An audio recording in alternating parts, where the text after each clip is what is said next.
Ça va? Donc l'enfant reçoit des attentes, c'est-à-dire que, vous entendez, le grand livre des comptes, c'est il y a tout le patrimoine familial dont il peut bénéficier, mais il y a aussi tous les impayés. Donc l'enfant reçoit à travers ça des choses à aller réparer, les clôtures à réparer, les choses à travailler qui n'ont pas pu être faites, les choses de souffrance qu'il va falloir aller traiter d'une autre manière. Donc c'est comme si l'enfant il va recevoir ça à travers des missions, je vais vous en parler un peu plus, et en étant loyal, en faisant le maximum de ses missions, il obtient de la reconnaissance. Donc on est dans une espèce de cycle. Donc, par loyauté, l'enfant capte les missions qu'on lui donne pour réparer le patrimoine. Et en échange des missions qu'il réalise ou qu'il peut réaliser, il obtient de la reconnaissance et il obtient du recevoir. Il donne et il reçoit. Il équilibre sa balance des comptes. C'est pas trop tordu, ça va? Vous me suivez là? Les missions, il y a des missions simples. On peut dire que le premier niveau des missions que l'enfant reçoit, c'est les missions simples, comme les attentes. On peut dire, on attend les missions, c'est qu'il soit bien élevé, qu'il se comporte comme on veut. Il y a tout un tas de règles sociales, en compte tenu aussi du milieu, de l'histoire de la famille, qu'on va donner à l'enfant. Mais ça, c'est les missions simples. À la limite, même il peut les transgresser, il va être puni, il revient. C'est ce qu'on appelle les missions. Oui, les missions simples, les attentes visibles. Ça, c'est des attentes visibles. On peut en parler, on attend que tu fasses ci, on le met même un peu en tension avec ça. C'est aussi ce qu'on appelle les loyautés d'appartenance. C'est-à-dire que l'enfant apprend toutes les règles familiales, mais il va aussi être loyal, par exemple, en développant les comment on appelle ça, les dons de la famille. Par exemple, dans notre famille, on est des musiciens. Dans notre famille, on va être des, je sais pas moi, des gens manuels. Dans notre famille, on va plutôt développer, et on va voir comme ça un certain nombre de familles qui vont, une grande partie vont avoir un certain nombre de dons qui vont développer. Ils sont dans des attentes. Chez ces gens-là, monsieur, on va développer ça. Ça, c'est des attentes tranquilles. On n'a pas trop de soucis avec ça. Où ça devient un peu plus compliqué, on passe d'un niveau un peu plus grand, c'est quand on arrive sur des missions plus conflictuelles. Les missions conflictuelles, par exemple, c'est quand il y a des problèmes de séparation dans une famille, entre autres, et puis qu'on demande à l'enfant d'être loyal à son père, mais d'être aussi loyal à sa mère, et puis que les parents ne peuvent pas se pacter. Donc quand l'enfant il est loyal à son père, il désobéit à sa mère, et quand il est loyal à sa mère, il désobéit à son père.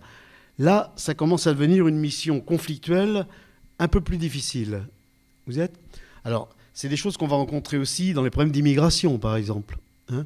Dans lequel, pour des raisons X de survie, une famille va quitter ses origines, va quitter son pays, vient vivre en France ou ailleurs, et puis ils ont traité plus ou moins leur départ. Ils renvoient souvent un peu d'argent ou pas, ils ont traité. Et l'enfant, lui, qui naît en France, par exemple, lui, on va lui demander à la fois de s'adapter à la culture française, et la mission, c'est quelque part comme une loyauté à ce pays qui nous accueille. Bon, je vous mets dans toutes les nuances possibles après. Mais en même temps aussi, la loyauté au pays d'où on vient. Alors, ça peut être parfait. Ça peut marcher très bien. Quand il n'y a pas trop de bataille entre les deux, quand effectivement, pour les parents qui donnent ça, c'est à la fois vraiment un respect de l'accueil et une loyauté aux valeurs, mettons, je ne sais pas moi, du pays où il est, mais aussi ne pas perdre tout le patrimoine et les valeurs du pays d'où on vient, ça fait une magnifique conjugaison dans l'intégration qui peut être superbe. Mais quand les parents eux-mêmes n'ont pas vraiment traité leur départ ou leur arrivée, l'enfant hérite des impayés. Donc il peut lui recevoir comme mission, oui, il faut que tu t'intègres à là, à condition que tu continues à penser que chez nous. Et là on commence à rentrer dans des missions clivées. Ça veut dire que, et on n'est pas encore paradoxal, mais vous voyez, donc là, ça monte un peu en intensité. On a souvent eu affaire à des choses comme ça, nous, où on voyait par exemple des enfants de deuxième génération nés en France qui étaient pris par... Moi, j'ai travaillé longtemps dans un service de milieu ouvert, action éducative en milieu ouvert, près de juges pour enfants et de conseil général, DAS, l'ancienne DAS, où on travaillait, nous, avec les familles. Et donc avec toutes sortes de choses. Et on a souvent été pris justement dans ces choses, à des moments, comment des enfants vont rentrer dans des formes de délinquance comme une manière de montrer à leurs parents que de fait, ils ne se calent pas dans l'histoire dans laquelle ils rentrent, puis en même temps, ils ont du mal à garder l'histoire qu'ils avaient avant. Ils sont paumés entre tout ça. Et c'est souvent le travail pour aider ces gens-là à regarder, mais d'où ils viennent, qu'est-ce que l'enfant sait de ce que ses parents ont quitté, qu'est-ce qui a été traité. Est-ce que ses parents ont pu dire au revoir, ils sont partis en fuguant par la fenêtre, ou ils ont pu faire leur valise de leur histoire. Et c'est souvent là qu'on a pu aider les jeunes à pouvoir traiter ce problème pour s'insérer et refaire des choix différents. Donc vous voyez les missions conflictuelles. Alors, les missions conflictuelles peuvent être des missions clivées. Alors, moi, je suis un exemple de mission clivée. Par exemple, moi, j'avais mon père qui était peintre en bâtiment, ouvrier peintre, et j'avais ma mère qui travaillait elle était couturière, mais elle était illettrée. Mais c'est une femme hyper intelligente et brillante, cultivée, mais illettrée. Et alors, ma mère me disait, comme ça, hein, ça se dit pas comme ça, les choses, hein, mais tu l'entends tout le temps quand même. En gros, j'ai toujours entendu, moi, je veux que mon fils réussisse à faire des études supérieures pour montrer que même une illettrée, je suis pas rien. Je suis pas de la merde, hein, si vous voulez. Okay. Et mon père, lui, disait toujours, oui, je suis complètement d'accord avec ta mère, mais ne trahis pas ton milieu ouvrier. Vous y êtes ? Alors, ça commence à se gâter quand je suis arrivé en fac. Parce que je commençais à faire des études universitaires, vous voyez, mais évidemment, je n'étais plus dans le milieu ouvrier. Alors au début, j'ai bien essayé, je travaillais l'été sur les chantiers. Après, je trouvais qu'il y avait d'autres choses à faire, c'était pas simple, mais pas facile. Donc après, je suis rentré chez les maoïstes, et on était en 68, donc moi j'ai été sur les barricades. C'était pratique, parce que ça permettait de se battre justement pour que les intellectuels soient proches du monde du travail. Bon, mais quand vous êtes aussi pour payer vos études toutes les vacances, au bout de 2 ans, je me suis dit, merde, oui, d'accord, mais je fais quand même des études pour faire que ça, quoi. Alors, ça marchait jamais. Alors, il a fallu, vous voyez, il faut se battre avec ça. Ça vient donner quelque chose de constituant.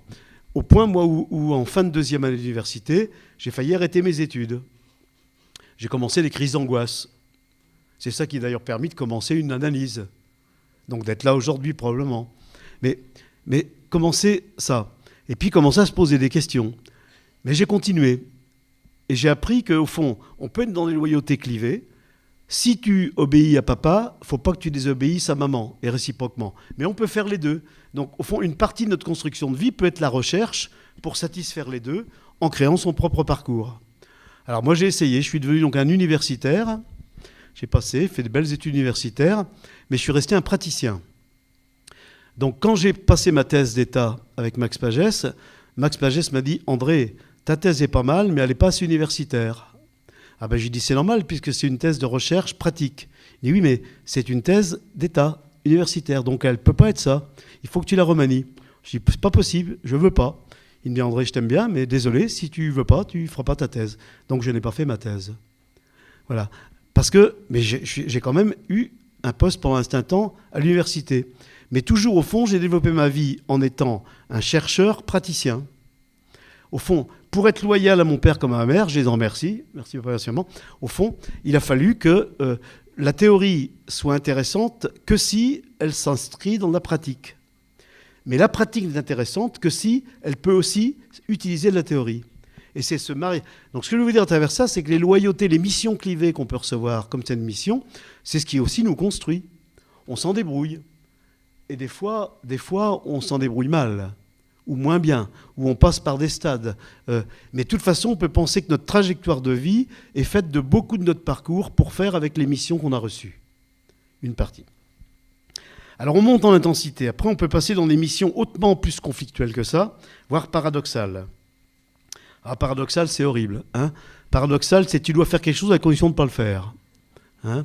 C'est pour venger dans notre famille toutes ces femmes qui ont dû se sacrifier pour les enfants et leurs maris.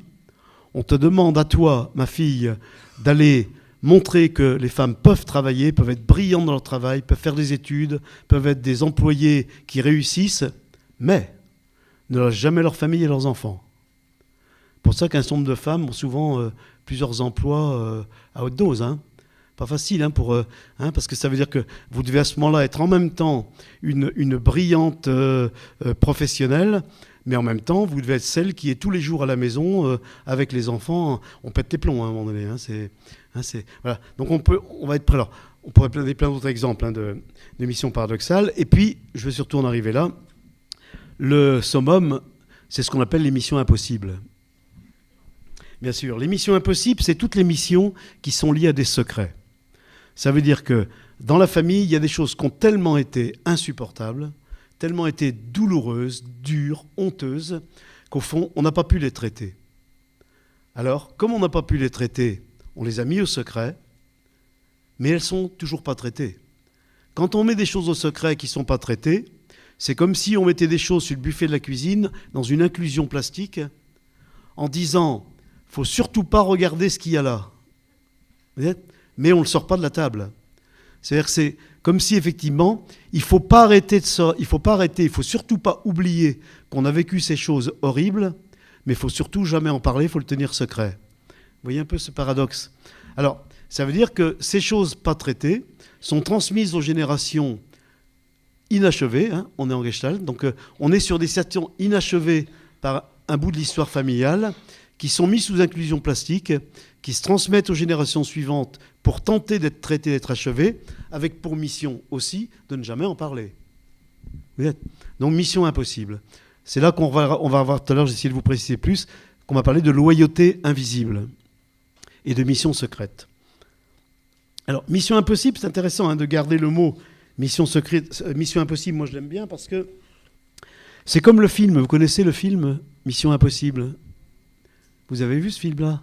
C'est avec... Oh, c'est sûr. Vous savez, c'est votre mission, si vous l'acceptez. Le gars, il reçoit une bande. Votre mission, sera de faire ça, ça, ça et ça. Et dès que vous aurez entendu votre mission, la bande va s'auto-détruire. Et jamais nous ne reconnaîtrons que nous vous avons donné cette mission. Et pout, la bande disparaît. C'est ça qu'on reçoit. Mission impossible, mission secrète, où on reçoit la mission d'aller traiter quelque chose pour lequel on ne sera jamais reconnu qu'on le traite et pour lequel on nous demande surtout de ne pas oublier qu'il faut le traiter sans jamais le traiter. On est au cœur, en Gestalt, de ce qu'on appelle les situations inachevées. Et qui ne sont pas des situations inachevées par la personne elle-même, mais qui sont des situations inachevées qu'on hérite des générations précédentes. Ça va vous... Bien sûr, vous imaginez une famille... pas moi, les grands-parents ou les arrière-grands-parents, tout d'un coup, prenez un exemple simple, ils vont perdre un enfant à la guerre et c'est une douleur insupportable, ou alors il va y avoir une trahison de quelque chose, une honte insupportable, c'est ingérable, c'est inexprimable, c'est inavouable, et c'est pas possible. Donc ils mettent ça sous silence, ils n'en parlent pas, comme si au fond, moins on en parle, moins on aura de mal. En fait, c'est le contraire de ce qui se passe. L'enfer est pavé de nos bonnes intentions, et c'est mis au secret. Mais comme c'est toujours présent, c'est transmis aux générations suivantes. Donc on va voir, mais là par contre on va passer par une situation, voir comment ces situations sont mises au secret et elles sont transmises en même temps. Elles sont transmises par le secret. Je vais essayer de vous expliquer comment. Donc bien sûr, on est sur les loyautés invisibles, c'est-à-dire que l'enfant ou le jeune adulte reçoit, pour être loyal, il reçoit quelque chose de secret, donc une loyauté invisible. Pour lequel il va tenter, passer sa vie, essayer de le réparer, de le faire, sans jamais être reconnu pour ça. Vous me suivez ?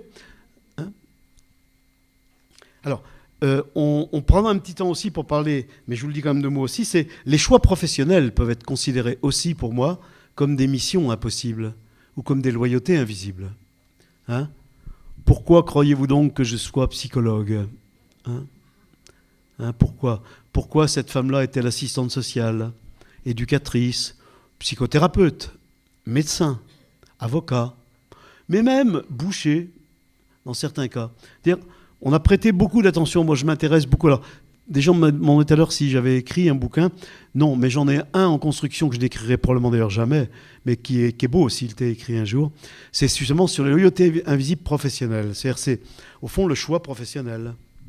On peut penser que dans le choix professionnel, je reçois comme mission d'aller traiter et réparer des choses dont la famille a souffert, mais c'est surtout d'aller traiter la souffrance, en maintenant le secret dans la famille. Vous y êtes ? Donc imaginez que dans ma famille, il y a eu par exemple, je sais pas moi, du grave alcoolisme dont il ne faut surtout pas parler, il y a tellement eu de honte et de blessures, que moi, je deviens jeune psychologue, et puis je me forme et je fais carrière en alcoolologie. Voilà. Autrement dit, je vais m'occuper de l'alcoolisme, mais ailleurs. Ailleurs. Et dans ma famille, on me dit, mais pourquoi tu fais ce métier? Tu gagnes bien ta vie, c'est intéressant de faire ce métier. Alors qu'effectivement, très probablement, je le fais pour la famille. C'est ce qu'on appelle, moi, le mot que j'ai donné à un moment donné, c'était le mythe du réverbère. Vous connaissez ça? Vous connaissez pas l'histoire du réverbère? C'est ce gars qui a perdu ses clés et qui cherche ses clés. Il ne les trouve pas. Alors les gens passent, ils disent, mais qu'est-ce qui vous arrive? J'ai perdu mes clés. Alors ils se mettent à chercher les clés avec lui, forcément. Et ils cherchent tous les clés avec lui. Et au bout d'une demi-heure, ils n'ont pas trouvé les clés. Il dit, mais t'es sûr, c'est là que tu les as perdues? Et il dit, non, je ne suis pas sûr, mais là, il fait clair, il y a un réverbère. Voilà. Donc effectivement, c'est plus simple d'aller traiter l'alcoolisme en allant dans des institutions de cure pour alcool, plutôt que de lever le secret dans la famille. Vous y êtes? On va voir, par contre, c'est pas sans conséquence, parce que quelque part, j'acquiers les ressources, mes merdes sont transformées un peu en fumier, j'acquiers ces ressources. Cela dit, les ressources que je développe ont quand même une contrepartie qui est quand même toujours traiter la souffrance familiale. Donc il arrive bien souvent que j'amène mes clients à la maison le week-end, que je peux être débordé. J'espère bien qu'on va avoir le temps de prendre un exemple. On est bon, donc? Oh bah oui, 10h05, c'est impeccable.